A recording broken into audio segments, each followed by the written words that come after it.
الحمد لله رب العالمين والعاقبة للمتقين والصلاة والسلام على أشرف الأنبياء والمرسلين وعلى آله وأصحابه أجمعين. اما بعد، السلام علیکم و رحمت الله و برکاته. برادران اهل اسلام، روز شریف جمعه را و عرفه ماه شریف رمضان را از برای یکایک شما تبریک و تهنیت میگویم و از درگاه خداوند منان مسئلت آن را دارم که پروردگار غیرت و شجاعت و جوانمردی و حمیت اسلامی و ایمانی ما را تحریک کند تا در مدت یک ماه شریف رمضان عبادت خداوند را به طریق باید شاید انجام داده به جوار رحمت حق سبحانه و تعالی واصل گردیم. زیرا این ماه نزول رحمت خداست، ماه مغفرت است، ماه طاعت عبادت بندگان است، ماه است که به امر پروردگار درهای جنت برای بندگان باز میگردد، ماهی که با امر خداوند درهای دوزخ بسته میشوند، ماهی که شیطانها زنجیر پیچ زنجیر بند میگردند تا اینکه به بندگان مؤمن آسیب نرسانند، ماهی که خداوند از بندگان خیش خشنود میگردد، ماهی که توسط عبادت در این ماه بنده میتواند به جنت المأوا به دیدار حق واصل گردد. صد شکر خدا از نو ماه رمضان آمد، خشنودی و پیروزی بر پیر و جوان آمد، دلها ز فرح سرشار کامد مه استغفار، آزادی ز سوز نار بر خرد و کلان آمد. این ماه صفا باشد، هم ماه دعا باشد،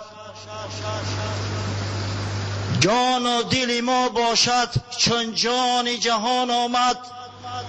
فرض است عزیزی من این روزه به مرد و زن، هم قوت جسم و تن هم راحت جان آمد. از فیض تراویحش از سبحه و تسبیحش گویی به مشام ما بوی ز جنان آمد. حقیقتا اگر در این ماه عبادت خدا را به طور باید شاید انجام داده توانیم، انشاءالله بوی جنت استشمام میکنیم.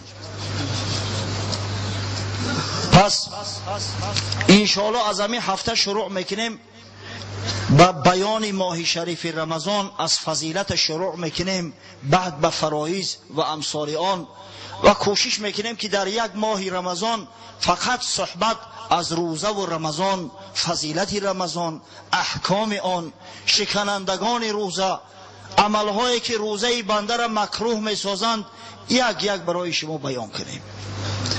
الحال میخواهم به سمع شما حدیث از احادیث رسول الله صلی الله علیه و سلم را که با نام حدیث شعبانیه معروف و مشهور است و راوی آن حضرت سلمان فارس است تقدیم سازم.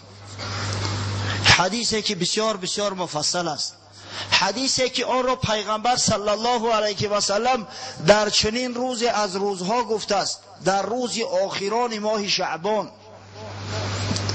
حدیثی که آن حدیث را ابن خزیمه در صحیح خیش و امام بیهقی و دیگر از محدثان روایت نمودند. عن سلمان الفارسی قال خطبنا رسول الله صلی الله علیه و سلم فی آخر یوم من شعبان. از سلمان فارسی رضی الله عنه که یکی از صحابگان پیغمبر صلی الله علیه و سلم روایت آمده است که پیغمبر محبوب حبیب خدا محمد مصطفی صلی الله علیه و سلم در روز آخران ماه شعبان از برای ما یک خطبه بلیغی خواند، یک وضع نصیحت برای ما بیان ساخت. خب در ابتدا حدیث پره بیان میکنیم، بعد انشاءالله به شرح توضیحش میپردازیم.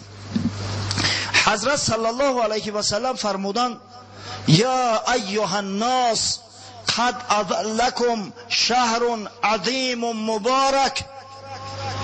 گفت ای مردم، ای مردم مسلمان، خوشا به حال تو، خدای بزرگ در بالای شما یک ماهی به نهایت بزرگ و مبارکی را سایه افکن نمود.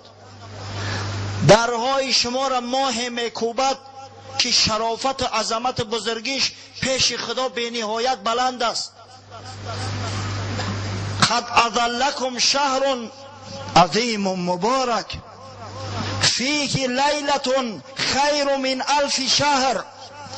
در این ماه بزرگ، خود ماه بزرگ است اما شب دارد که طاعت و عبادت در این شب برابر می باشد به 1000 ماه طاعت و عبادت در غیر این شب.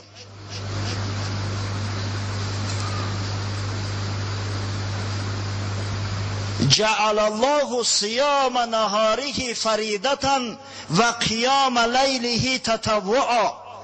ماهی که خداوند متعال قیام روزهای آن را، روزه داشتن روزهای آن را از برای امت اسلامی فرض گردانده است و قیام شبهایش را، به شب طاعت عبادت خدا کردن را، نمازی به شب خواندن را، خواه او نماز تراویح باشد خواه نماز تهجد باشد، تطوع قرار داده است از عبادات نافله که به واسطه آن خداوند نقصانهای فریضه را کامل می سازد.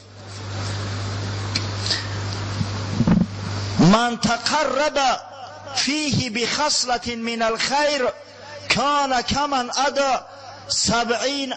کمن ادى فریضة فیما سواه. حضرت صلی الله علیه و سلم بیان کرد که در این ماه شریف هر کسی یک عمل زایدتی میکند، یک عبادت نافله انجام میدهد، از روی ثواب آنچنان است که یک فریضه ای را در غیر رمضان انجام داده باشد.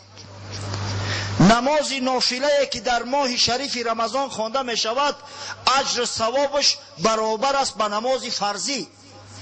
تصور کنید که اگر در ماه شریف رمضان 2 رکعت نماز نفل بخوانی ثواب فرض بامداد در میابی. و من ادى فیه فریضة کان کمن ادى 70 فریضة فیما سواه. و هر جوان مرد که در این ماه شریف فرض از فرایض خدا را انجام میدهد، یک فریضه پروردگار را به اتمام میرساند، از روی ثواب آنچنان است که 70 فریضه را در غیر رمضان انجام داده باشد. حال انشاءالله همه ای را به شرح توضیح میگوییم. من گفتم که در ابتدا حدیث از اول تا آخر بیان میکنیم، بعد به شرح توضیحش میپردازیم. و هو الشهر الصبر و الصبر ثوابه الجنه. پیغمبر خدا صلی الله علیه و سلم فرمود این ماه صبر است، پاداش و سزای صبر جنت است. خداوند از برای صابران جنت المأوا را مثل یک عروس آراسته کرده است. این ماه صبر است و پاداش صبر جنت است. و هو شهر المواسات. و این شهر احسان و نکویی کردن است. این شهر خیرات است. و هو شهر یزاد فیه رزق المؤمن. ماه شریف رمضان ماه است که در این ماه خداوند رزق و روزی مؤمنان را زیاد میکند.